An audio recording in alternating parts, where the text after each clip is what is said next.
9 May बाबत पाक फौज मौक़िफ़ में का भी तब्दीली नाहे आई, नई का तब्दीली ईंदी। कानून डिजिटल दहशतगर्द के खिलाफ मौसर कम न पियो करे। ॿाहिरि वेठल डिजिटल दहशतगर्द बेज़मीर माण्हू आहिनि जेके कुझ पैसनि एवज़ मुल्क अवाम ऐं इदारनि खिलाफ ॻाल्हाइनि था। हिकु माफ़िया नथी चाहे त मुल्क ऐं अवाम तरक़ी कनि। DGISPR जी press conference. Lieutenant general Ahmed Sharif Chaudhry चयो आहे त बलोच यकजहती कमेटी ऐं उन जे नाम नेहाद क़यादत जो मुल्क दुश्मननि सां गठजोड़ आहे। ही परॾेही फंडिंग ऐं बयानीअ ते जथा गॾु करे मुल्क में विगोड़ पखेड़ींदा आहिनि। परॾेही सरपरस्त इंसानी हक़नि जे नाले ते संदन मदद कंदा आहिनि। बलोच राजी मची जी प्रॉक्सी वाइकी थी चुकी आहे।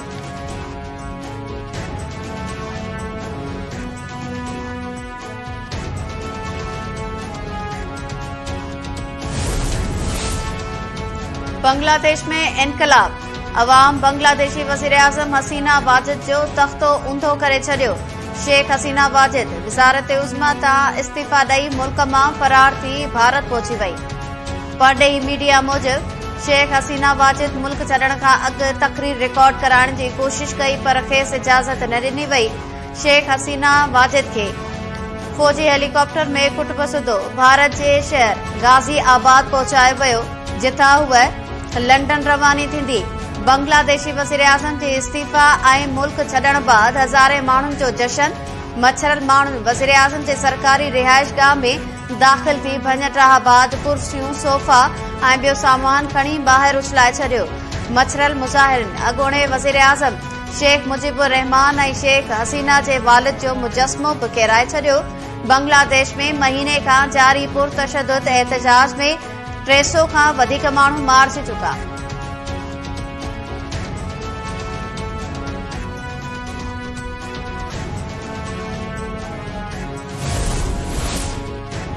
बांग्लादेश जे आर्मी चीफ वज़ीर आज़म शेख हसीना वाजिद जे इस्तीफ़ा बाद मुल्क में उबूरी हुकूमत ठाहिण जो ऐलान करे छडि॒यो। ढाका में सियासी पार्टियुनि सां मुशावरत खां पोइ क़ौम खे ख़िताब कंदे बांग्लादेशी आर्मी चीफ वक़ारुज़्ज़मान चयो त उबूरी हुकूमत ठाहिण लाइ ॻाल्हियूं जारी आहिनि। सदर ऐं समूरनि सियासी पार्टियुनि जी मुशावरत सां उबूरी हुकूमत क़ाइम कई वेंदी पर समूरा फ़ैसिला फ़ौज कंदी। बांग्लादेश में अमन वापसि ईंदो। अवाम खे अपील आहे त पुरअमन रहे ऐं फ़ौज ते एतमाद रखे।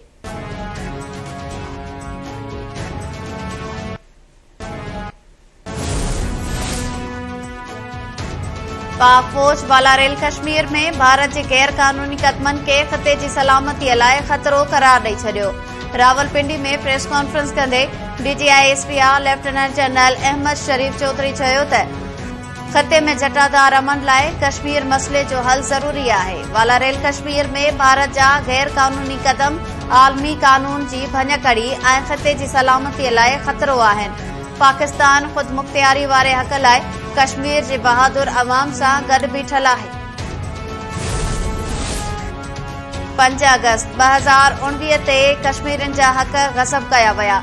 भारत जे ज़ालमाणे क़दमनि बालारेल कश्मीर जी अवाम जी ज़िंदगी अज़ाब बणाए छॾी आहे।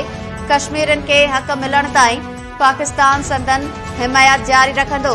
वज़ीर आज़म जो आज़ाद कश्मीर कानून साज़ असेंबली जे इजलास खे वीडियो लिंक ज़रिए ख़िताब। शहबाज शरीफ चयो त कश्मीर पाकिस्तान जी साह वारी रग आहे। हिकु ॾींहुं ज़रूर ईंदो जॾहिं कश्मीर भारत जे कब्ज़े मां आज़ाद थींदो ऐं असां शुक्राने जो सजदो अदा कंदासीं। बालारेल कश्मीर जी ख़ुसूसी हैसियत ख़त्म करण वारनि भारत जे गैर कानूनी कदमनि खे 5 साल मुकम्मल। पाकिस्तान समेत समूरी दुनिया में यौम इस्तिसाल कश्मीर मल्हायो पियो वञे। लाइन ऑफ कंट्रोल जे ॿिन्ही पासनि खां भारत ख़िलाफ़ एहतजाजी मुज़ाहिरा। हुरियत कॉन्फ्रेंस जे सॾ ते बालारेल माथरी में मुकम्मल तौर शटर बंद हड़ताल। इस्लामाबाद में परॾेही ऑफिस का नायब वज़ीर आज़म इसहाक़ डार ऐं कश्मीर मामरनि वारे वफ़ाक़ी वज़ीर अमीर मकाम जी क़यादत में रैली कढी वई। इसहाक़ डार रैली खे ख़िताब कंदे चयो त भारत 5 साल अॻु बालारेल कश्मीर जी ख़ुसूसी हैसियत ख़त्म कई। भारत गैर कानूनी कदमनि बावजूद कश्मीरियुनि खां ख़ुद मुख्तियारीअ वारो हक़ नथो खसे सघे।